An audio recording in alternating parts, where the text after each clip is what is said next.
Chicken নেকে rail যোগাযোগে জোর কেন্দ্রের। উত্তর পূর্বে নতুন আন্ডারগ্রাউন্ড রেল পথের সিদ্ধান্ত। কি সিদ্ধান্ত নেওয়া হয়েছে, কোন রুট থেকে কোন রুটে কিভাবে হবে, আরো বিস্তারিত এই বিষয়ে জানাতে পারবে আবির, রয়েছে আমার সঙ্গে। আবির, উত্তর পূর্ব সীমান্ত রেলওয়ের কাটিহার ডিভিশন, যেটা হচ্ছে আমাদের রাজ্যের দার্জিলিং, উত্তর দিনাজপুর জেলা, বিহার রাজ্যের কিষানগঞ্জ জেলার মধ্যে অন্তর্ভুক্ত রয়েছে। এর মধ্যে শিলিগুড়ি অংশে প্রায় 35.76 কিলোমিটার, যেখানে আন্ডারগ্রাউন্ড রেল প্রজেক্ট তৈরি করতে চলেছে হচ্ছে ভারতীয় রেল, এবং এই বিষয়ে দায়িত্ব দেওয়া হয়েছে একটি সংস্থাকে আগামী 1 বছরের মধ্যে ডিটেল প্রজেক্ট রিপোর্ট তৈরি করে ভারতীয় রেলকে জমা দেওয়ার জন্য। যে 35.76 কিলোমিটারের কথা বলা হচ্ছে, তার মধ্যে ধুমডাঙ্গি থেকে রাঙাপানি এই সেকশনের দৈর্ঘ্য হচ্ছে 33.40 কিলোমিটার।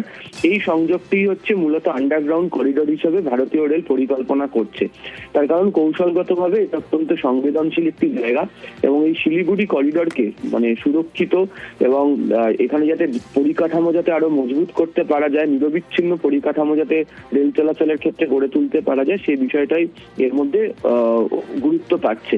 যেহেতু নেপাল, ভুটান এবং বাংলাদেশের আন্তর্জাতিক সীমান্তের কাছাকাছি রয়েছে, এছাড়া চিকেন স্নেক অত্যন্ত গুরুত্বপূর্ণ একটি জায়গা।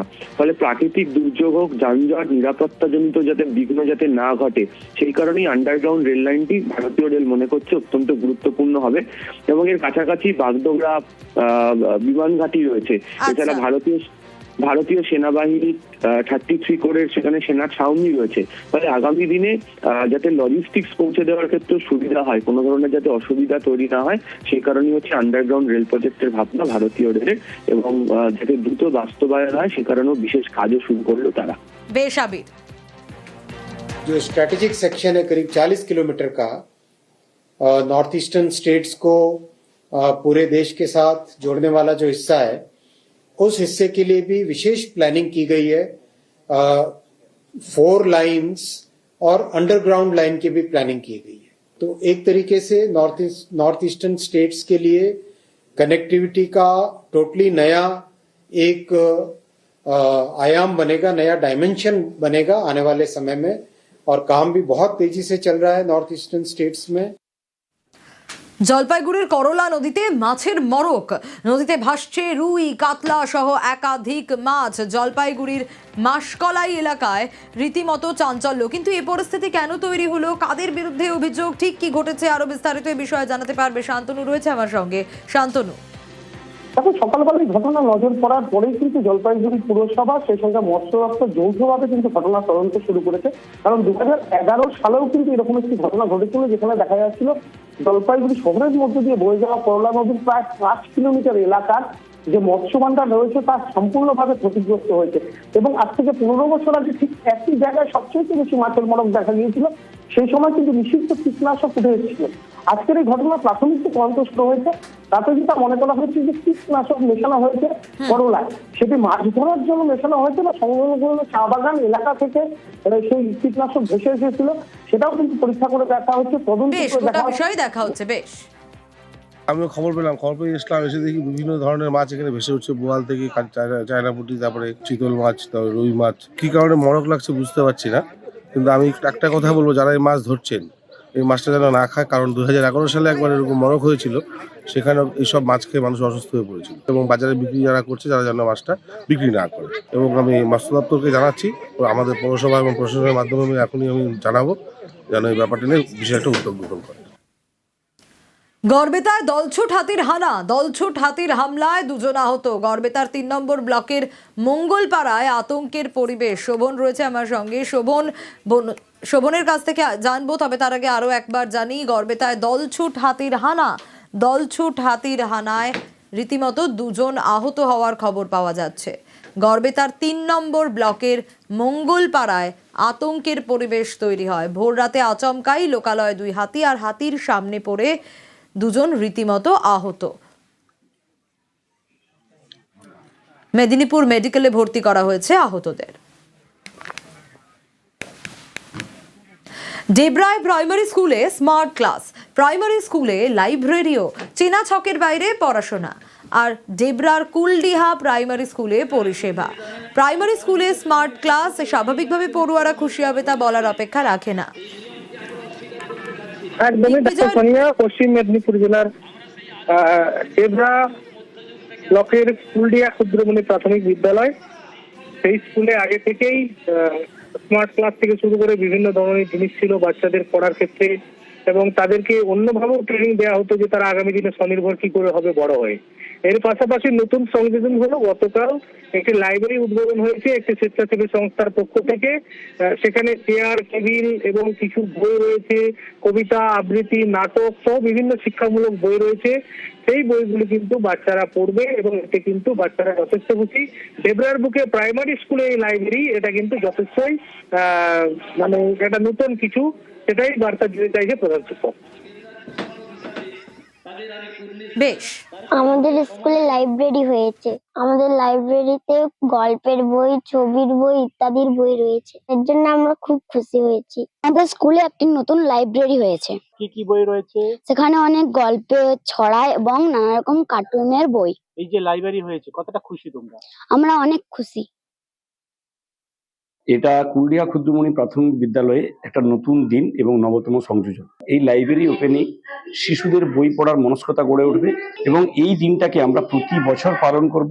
নতুন করে লাইব্রেরিতে বই সংযোজন করব। যেমন ডিজিটাল ক্লাসরুম গ্লোবালি গুরুত্বপূর্ণ, কিন্তু লাইব্রেরিটাও গুরুত্বপূর্ণ শিশুদের মনোসংযোগ বাড়ার ক্ষেত্রে, এবং শিশুদের বই পড়াটা অত্যন্ত দরকারি এবং গুরুত্বপূর্ণ। সত্যিকার যদি একটা শিশুকে পড়াশোনা করতে হয়, মনঃসংযম দরকার হয়, তাহলে কিন্তু লাইব্রেরি অত্যন্ত গুরুত্বপূর্ণ বলে আমি মনে করেছি।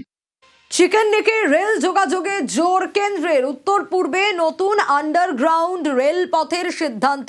কি সিদ্ধান্ত নেওয়া হয়েছে, কোন রুট থেকে কোন রুটে কিভাবে হবে, আরো বিস্তারিত এই বিষয়ে জানাতে পারবে আবির, রয়েছে আমার সঙ্গে। আবির, উত্তর পূর্ব সীমান্ত রেলওয়ের কাটিহাট ডিভিশন, যেটা হচ্ছে আমাদের রাজ্যের দার্জিলিং, উত্তর দিনাজপুর জেলা, বিহার রাজ্যের কিষানগঞ্জ জেলার মধ্যে অন্তর্ভুক্ত রয়েছে। এর মধ্যে শিলিগুড়ি অংশে প্রায় 35.76 কিলোমিটার, যেখানে আন্ডারগ্রাউন্ড রেল প্রজেক্ট তৈরি করতে চলেছে হচ্ছে ভারতীয় রেল, এবং এই বিষয়ে দায়িত্ব দেওয়া হয়েছে একটি সংস্থাকে আগামী 1 বছরের মধ্যে ডিটেল প্রজেক্ট রিপোর্ট তৈরি করে ভারতীয় রেলকে জমা দেওয়ার জন্য। যে 35.76 কিলোমিটারের কথা বলা হচ্ছে, তার মধ্যে ধুমডাঙ্গি থেকে রাঙাপানি এই সেকশনের দৈর্ঘ্য হচ্ছে 33.40 কিলোমিটার। এই সংযোগটি হচ্ছে মূলত আন্ডারগ্রাউন্ড করিডোর হিসেবে ভারতীয় রেল পরিকল্পনা করছে। তার কারণ কৌশলগতভাবে এটা অত্যন্ত সংবেদনশীল একটি জায়গা, এবং এই শিলিগুড়ি করিডোরকে মানে সুরক্ষিত এবং এখানে যাতে পরিকাঠামো যাতে আরো মজবুত করতে পারা যায়, নিরবিচ্ছিন্ন পরিকাঠামো যাতে রেল চলাচলের ক্ষেত্রে গড়ে তুলতে পারা যায়, সেই বিষয়টাই এর মধ্যে গুরুত্ব পাচ্ছে। যেহেতু নেপাল, ভুটান এবং বাংলাদেশের আন্তর্জাতিক সীমান্তের কাছাকাছি রয়েছে, এছাড়া চিকেন স্নেক অত্যন্ত গুরুত্বপূর্ণ একটি জায়গা, ফলে প্রাকৃতিক দুর্যোগ হোক, যানজট, নিরাপত্তাজনিত যাতে বিঘ্ন যাতে না ঘটে, সেই কারণেই আন্ডারগ্রাউন্ড রেল লাইনটি ভারতীয় রেল মনে করছে অত্যন্ত গুরুত্বপূর্ণ হবে। এবং এর কাছাকাছি বাগডোগরা বিমান ঘাঁটি রয়েছে। এছাড়া ভারতীয় সেনাবাহিনী 33 কোরের সেখানে সেনা ছাউনি রয়েছে। ফলে আগামী দিনে যাতে লজিস্টিক্স পৌঁছে দেওয়ার ক্ষেত্রে সুবিধা হয়, কোনো ধরনের যাতে অসুবিধা তৈরি না হয়, সেই কারণেই হচ্ছে আন্ডারগ্রাউন্ড রেল প্রজেক্টের ভাবনা ভারতীয় রেলের, এবং যাতে দ্রুত বাস্তবায়ন হয় সে কারণেও বিশেষ কাজও শুরু করলো তারা। বেশ আবির, जो स्ट्रैटेजिक सेक्शन है करीब 40 किलोमीटर का, नॉर्थ ईस्टर्न स्टेट्स को पूरे देश के साथ जोड़ने वाला जो हिस्सा है, उस हिस्से के लिए भी विशेष प्लानिंग की गई है।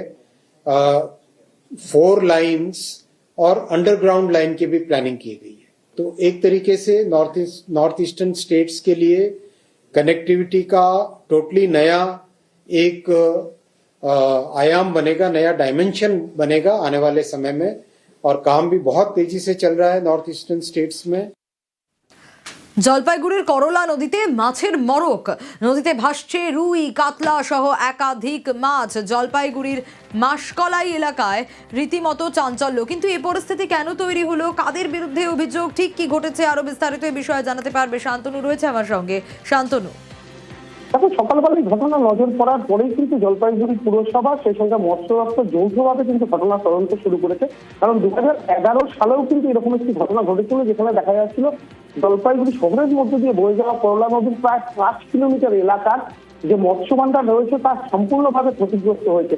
এবং আজ থেকে 15 বছর আগে ঠিক একই জায়গায় সবচেয়ে বেশি মাছের মরক দেখা গিয়েছিল, সেই সময় কিন্তু নিষিদ্ধ কীটনাশক উঠে এসেছিল।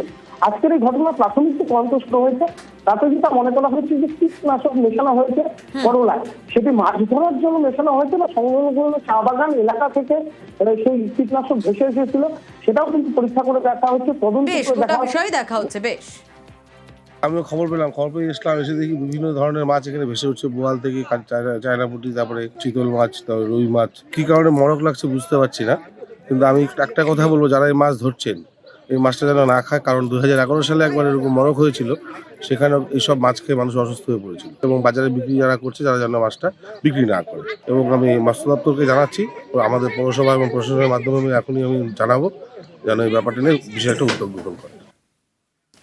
গড়বেতায় দলছুট হাতির হামলায় 2 জন আহত। গড়বেতার 3 নম্বর ব্লকের মঙ্গলপাড়ায় আতঙ্কের পরিবেশ। শোভন রয়েছে আমার সঙ্গে। শোভনের কাছ থেকে জানবো, তবে তার আগে আরো একবার জানি, গড়বেতায় দলছুট হাতির হানায় রীতিমতো 2 জন আহত হওয়ার খবর পাওয়া যাচ্ছে। গড়বেতার 3 নম্বর ব্লকের মঙ্গলপাড়ায় আতঙ্কের পরিবেশ তৈরি হয়। ভোর রাতে আচমকাই লোকালয়ে 2 হাতি, আর হাতির সামনে পড়ে 2 জন রীতিমতো আহত। মেদিনীপুর মেডিকেলে ভর্তি করা হয়েছে আহতদের।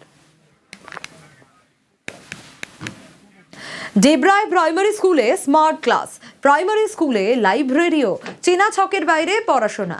আর ডেবরার কুলডিহা প্রাইমারি স্কুলে পরিষেবা। প্রাইমারি স্কুলে স্মার্ট ক্লাস, স্বাভাবিকভাবে পড়ুয়ারা খুশি হবে তা বলার অপেক্ষা রাখে না।